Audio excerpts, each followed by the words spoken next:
Hey, what's up everybody? My name's Mike Toledo. We got another cool tutorial here, and I think it's real beneficial, especially for when you're trying to make your dents clean. And what I mean is I'm talking about tap downs, and I've already talked about what type of tap downs I own and kind of basically, verbally said what they're for. But now you're going to visually see what they're for, and I think it's a huge benefit to see this because tapping down is just as important, if not more important, than pushing. Because if you don't have a clean tap down, you're going to end up trying to fix all the micro lows that you made. And it can be very time consuming, real messy. So we're going to go over all the little different tips that we have, why you'd want to sometimes use a softer tip versus a sharper pinpoint tip. And then sometimes you'll be surprised on what type of tips I'll use for, different types of techniques. And sometimes you can bend the rules a little bit, and we're going to show you what that's about. So let's jump right in, and let's take a look at what we've got. One side or the other. So you'll get a nice clean tap. And what he's doing is shallowing down the outside edges, and he's actually tapping it down clean.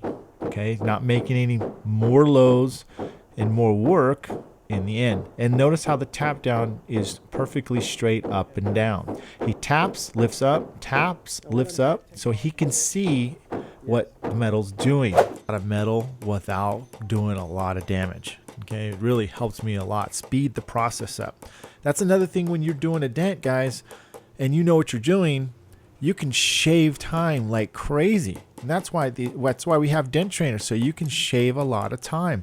If you can save 5 minutes here, a minute here, 5 minutes there, how many hours do you think you're going to save throughout the year to the panel? That way you're not going to create any more lows. And you notice I say that a lot. Try not to make any more work for yourself. That's why it's important to make sure you choose the right tap down.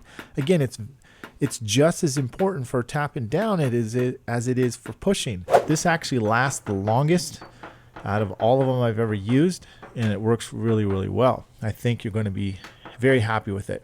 But it's not something you want to pick up first if you have a nice crazy high that you glue pulled or some kind of crazy crown you got, because you're just going to basically put micro tiny little lows in there, and that's not going to be fun trying to pick out or try to glue pull out.